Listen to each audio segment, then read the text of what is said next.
So, when I was reading the lesson in the gospel earlier, the first time I read it this year, one of the things that came up for me is the bit in the lesson where it talks about how Sophia, in her distress, puts the Yaldabaoth into a cloud because she's ashamed, basically. And it reminds me of the bit in Genesis where Adam and Eve put clothes on because they're ashamed of their nakedness. It very much feels like those two are reflections of each other.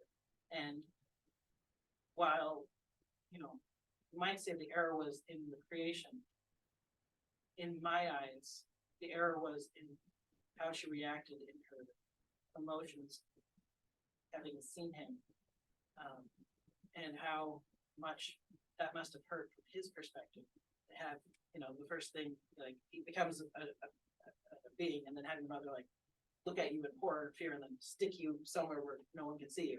Like, I could see how that would mess me up. And that's not to explain away anything that he's done since, because why someone does something, them doing it are, while it can be understood, it doesn't excuse it either. And so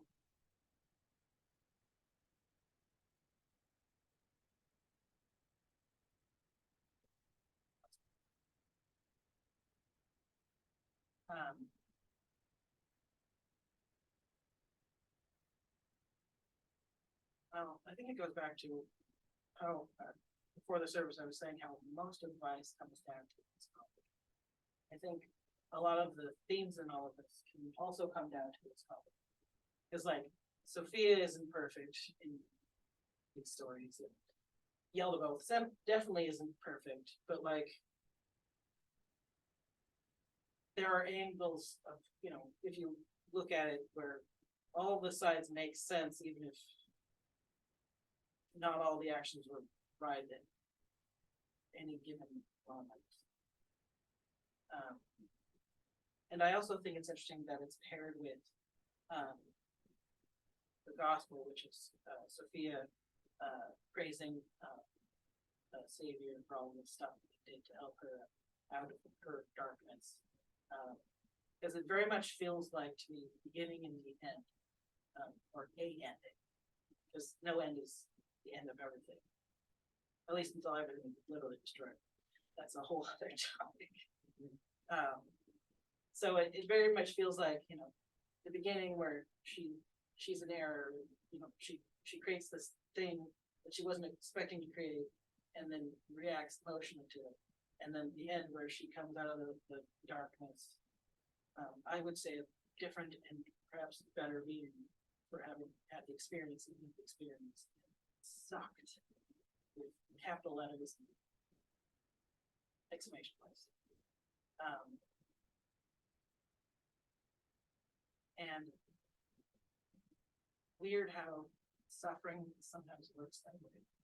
Sometimes you go through a bunch of crap, and then you come out the other side and it was still crap, but you come out having become somehow better for it, but it was still crap.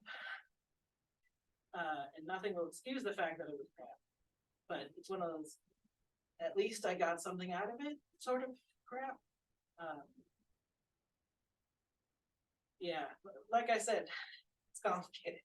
Seems like all of life is complicated. It's rarely one thing or another, which is why I appreciate how many layers of symbolism and meaning there are, any given passage of maths. It seems like every time we go through, there's always some line that hits me differently than it did the last time. I've gone through, I can't count how many Sophia's are, and I'm still seeing stuff that I never saw before, even though it's words I've seen before. And I hope that life for all of us is similar, that even if we experience the same or similar things repeatedly, that we gain new wisdom and insight, because there are things we can control and there are things we can't control. One of the things we can control is what we get out of it. So with that, go in peace, may the lady walk with you.